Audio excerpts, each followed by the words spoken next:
She was here.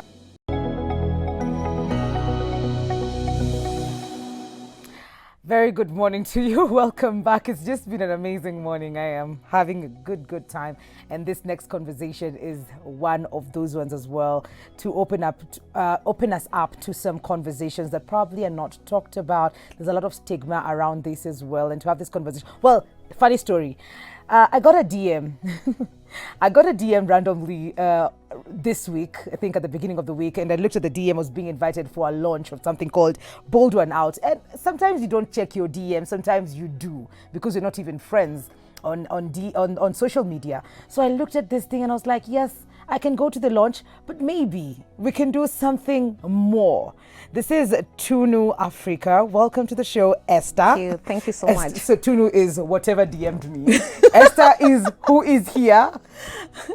Welcome to the show. Thank you so much, Nkali. This is, when I looked at your DM, it was very detailed. And this is the other thing. If you're going to DM somebody anything, please just make it as detailed as possible.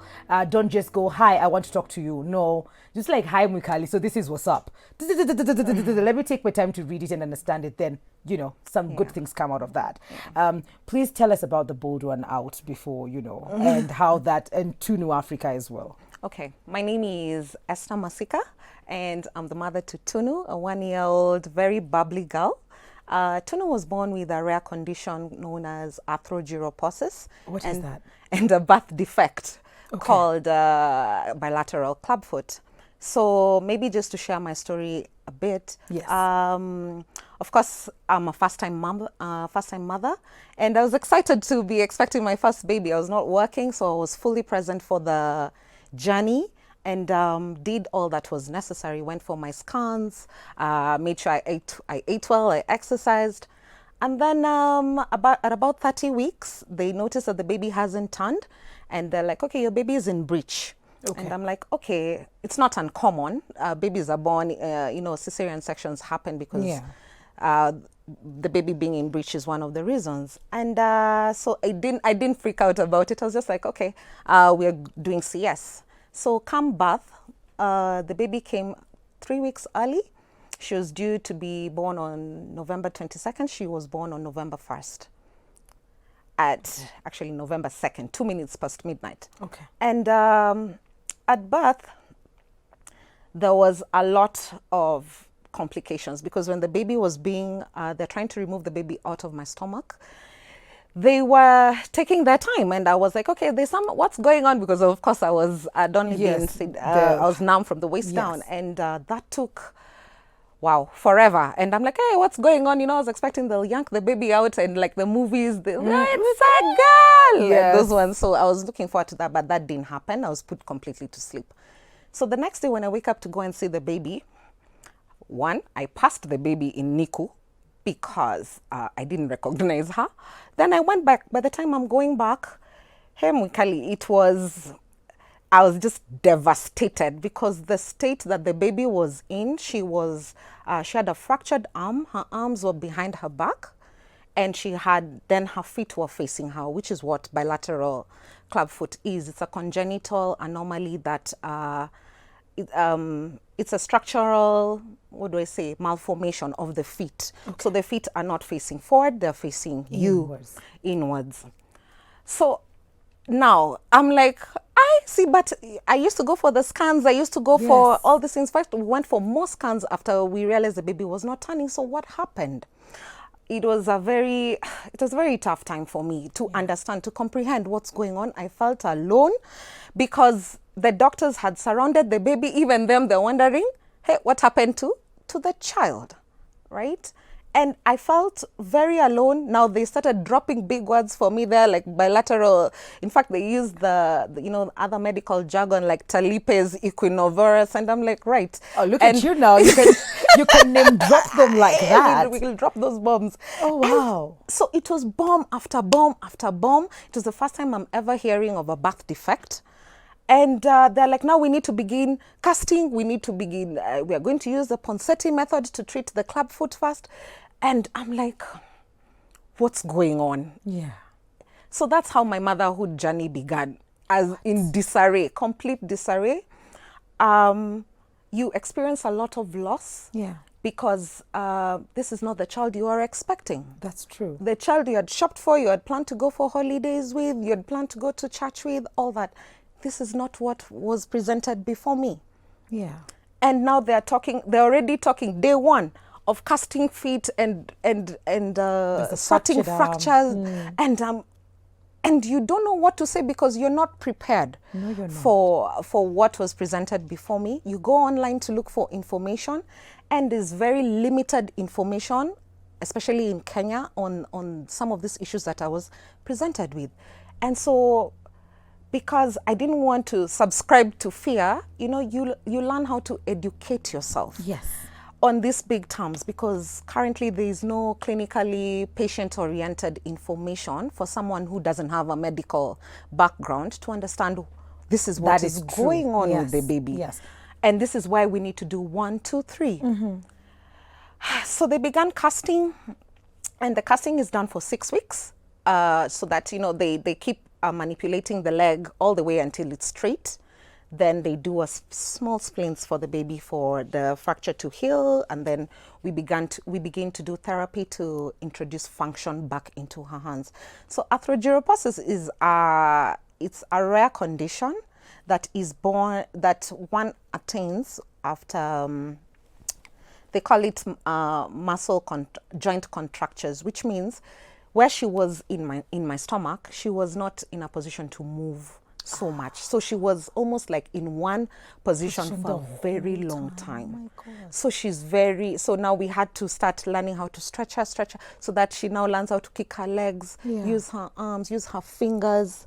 You'll be so surprised how with occupational therapy, it's something that is very downplayed, but it's so essential, because you realize if you're to thread a needle, which part of your hands do you use? If you're to hold a biro, which part of your hands do you use? Yeah, so now you start understanding your hand better. You just like operate life. Yeah, we take these things for granted for sure. So we had to slowly start introducing therapy. So what happened is 9 months later, we got in touch with a pediatric orthopedic. Okay. Even getting that doctor, we were like, we didn't know we need things like those. But we were referred, your baby is small. Have you seen a pediatric orthopedic? And we're like, what in God's name? Yeah. But we found one, and we saw him, and he referred us now to a specialist clinic. When we reached the specialist clinic, we found that the baby has all the efforts we've been doing and everything had not done much for the clubfoot. So it meant what? It meant starting the process all over again. And that's very, it's very disheartening, because, you're like, okay, we've passed through this stage. We even went for something called a tenotomy, where they cut the back of the baby's legs to release the tendon because it's very tight. So they release it, then now she's able to now stand down on her feet. So we had already done it, and it was the worst thing. I remember it because it was 24th of December. That's how I did my Christmas, imagine.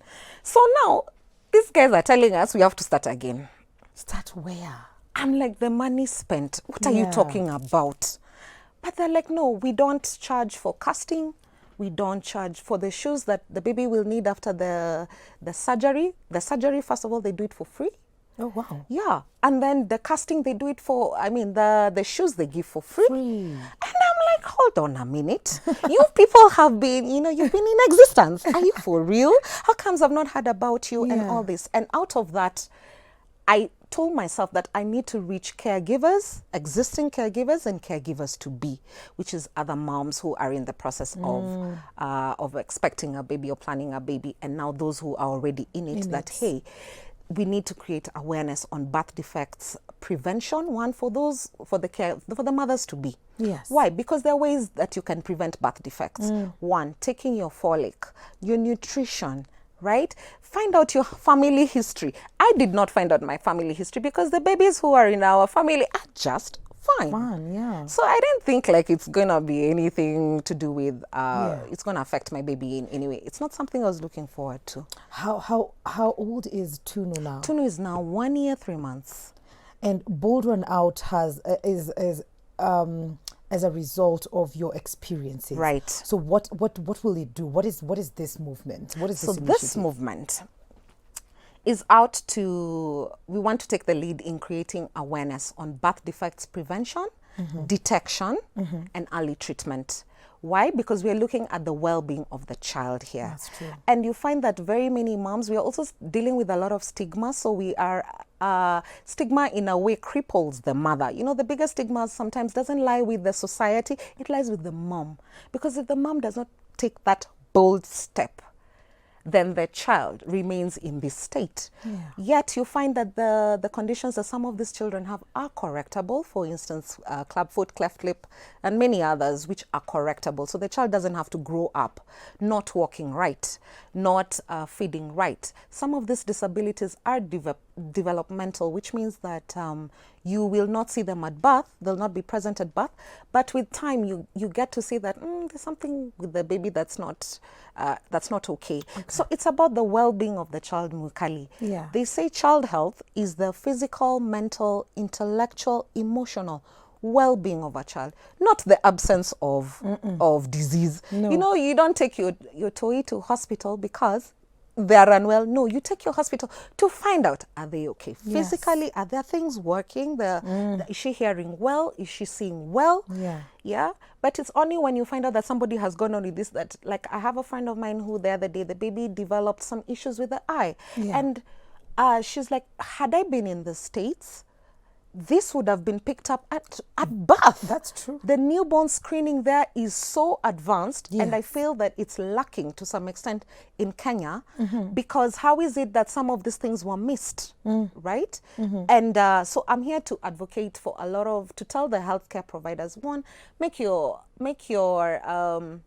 services affordable, accessible, offer psychosocial support. So something happens to this mother during her pregnancy, which spells out that she'll not have a normal pregnancy. How do you support that mom? Or is she going to start developing things like preeclampsia and what other things that come as a result of the bad news that you've broken with her? You need to walk the journey with her. Yeah. I am yet to receive a phone call to be asked, by the way, how is Tunu faring from where I gave birth? Oh, you know, goodness, so yeah. which means you're just abandoned out there. Yeah, and go and face the world as it is. Have a clear referral system. I do understand that some of these hospitals do not have maybe the specialist clinics, but they may know other specialist clinics that they can refer us to. But there needs to be a clear path to that. And all this is informed by policy. Yeah. Because policy is what creates the framework for these things to be put into place. So what I tell the policymakers is you need to reprioritize birth defects and newborn screening, especially in newborns. Yeah. Because why are we waiting for this person to reach 18 years old to be like, okay, now we need to build a ramp for you? And I mean, in some cases, it is necessary for us to do that because some congenital anomalies are lifelong. But we need to reduce that burden by addressing them right at birth. Yes. When there's a lack of information, then that means there's delayed intervention. When there's a lack of information, it means there is more stigma. It means I'll hide deeper and deeper into my cave. You've heard of mothers who lock up their kids. Now, it's important for someone like, I'll use in this instance, Tunu. She's intelligent. Yeah. So I take her out to play with other kids, and then, you know, you will see her struggling in her own power to try and do exactly what those kids are doing. When they sing, she sings. When they do this, she does. So by closing up this child, you're really doing an injustice to that child because they are not lesser human beings. And that's also part of the reason why the bold one out is there. One, to tell those mothers, take that step for your mom. I've met very strong moms, resilient soldiers. They're medical doctors in their own right when they talk to you about the conditions that the kids have. Yeah. And we need to break that negative perception that is there with these children, like they are, you know, when they do something great, we are congratulating them, they're on the news, they're everywhere. Didn't you think that they were going to pass their exams? I mean, they're okay. They're okay. Yeah. So this is sort of like almost a networking thing of connecting mom to healthcare facility, to all these available things and to even encourage mothers out there to be able to be the bold one out. Yes. Please tell us when this is happening and where it's going to be at, and can we just show up? Yeah, so it's going to be at La Maison Royale in South Sea from 3 p.m. That's just right here. Yeah, just close by. Yeah. So unfortunately, it's a bit of a closed event because of COVID regulations, of course. So it's something that we're doing very briefly, but we'll stream it live. So maybe I can be able to share that on our social media platforms so that anyone who's not in a position to attend can still attend virtually. Yes. And yeah, I stand to congratulate all extraordinary mothers raising little children with extraordinary conditions for an extraordinary purpose. Oh my goodness, I love that. Social media handles and how people can, tune in, and maybe the times of when the launch will be happening. Okay, so my social media handles are Tunu Africa on YouTube. We'll actually do it more on YouTube, on Instagram, and on Facebook. And this will be live from 3 p.m. on Sunday, 28th of February. Okay. Yes. Thank you so much for coming, Esther. Thank you for having me. Asante sana.